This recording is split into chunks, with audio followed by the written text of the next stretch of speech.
ವಿಶ್ವದಾದ್ಯಂತ ಅರಣ್ಯ, ವನ್ಯಜೀವಿಗಳು ಮತ್ತು ನೈಸರ್ಗಿಕ ಸಂಪನ್ಮೂಲಗಳನ್ನು ರಕ್ಷಿಸುವಲ್ಲಿ ಅರಣ್ಯ ರಕ್ಷಕರ ಸೇವೆ ಸ್ಮರಣೀಯವೆಂದು ಅರಣ್ಯ ಇಲಾಖೆಯ ಅಪರ ಪ್ರಧಾನ ಮುಖ್ಯ ಅರಣ್ಯ ಸಂರಕ್ಷಣಾಧಿಕಾರಿ ಡಾಕ್ಟರ್ ಸಂಜಯ್ ಬಿಜ್ಜೂರು ಅವರು ಹೇಳಿದರು.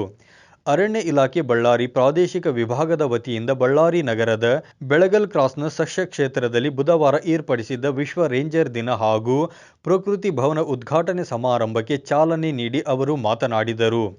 ದೇಶವು ಪ್ರಗತಿ ಪಥದಲ್ಲಿ ಸಾಗಬೇಕಾದರೆ ನೈಸರ್ಗಿಕ ಸಂಪನ್ಮೂಲ ಅವಶ್ಯಕವಾಗಿದೆ. ದೇಶ ಹಾಗೂ ಮಾನವ ಸಂಪನ್ಮೂಲವನ್ನು ಪ್ರಾಣಪಣಕ್ಕಿಟ್ಟು ಯಾರು ಉಳಿಸಿಕೊಳ್ಳುತ್ತಾರೋ ಅವರನ್ನು ಅರಣ್ಯ ರಕ್ಷಕ ಎಂದು ಕರೆಯಲಾಗುತ್ತದೆ ಎಂದು ತಿಳಿಸಿದರು. ಕಾರ್ಯಕ್ರಮದಲ್ಲಿ ಗಣ್ಯರು ಅರಣ್ಯ ಇಲಾಖೆಯ ವಿಶೇಷ ಅಂಚೆ ಲಕೋಟೆಯನ್ನು ಬಿಡುಗಡೆಗೊಳಿಸಿದರು. ಜತೆಗೆ ವಿದ್ಯಾರ್ಥಿಗಳಿಗೆ ಬ್ಯಾಗ್ ಸಹ ವಿತರಣೆ ಮಾಡಲಾಯಿತು. ಈ ಸಂದರ್ಭದಲ್ಲಿ ನಗರ ಶಾಸಕ ನಾರಾ ಭರತ್ ರೆಡ್ಡಿ, ಮಹಾನಗರ ಪಾಲಿಕೆ ಮೇಯರ್ ಮುಲ್ಲಂಗಿ ನಂದೀಶ್, ಉಪಮೇಯರ್ ಡಿ ಸುಕುಂ, ಉಪ ಅರಣ್ಯ ಸಂರಕ್ಷಣಾಧಿಕಾರಿ ಸಂದೀಪ್ ಎಚ್ ಸೂರ್ಯವಂಶಿ, ಅಂಚೆ ಅಧೀಕ್ಷಕ ಪಿ ಚಿದಾನಂದ್ ಸೇರಿದಂತೆ ಅರಣ್ಯ ಇಲಾಖೆಯ ಅಧಿಕಾರಿಗಳು, ಸಿಬ್ಬಂದಿಗಳು, ಶಾಲಾ ಕಾಲೇಜು ವಿದ್ಯಾರ್ಥಿಗಳು ಉಪಸ್ಥಿತರಿದ್ದರು. 9 ಲೈವ್ ನ್ಯೂಸ್, ಬಳ್ಳಾರಿ.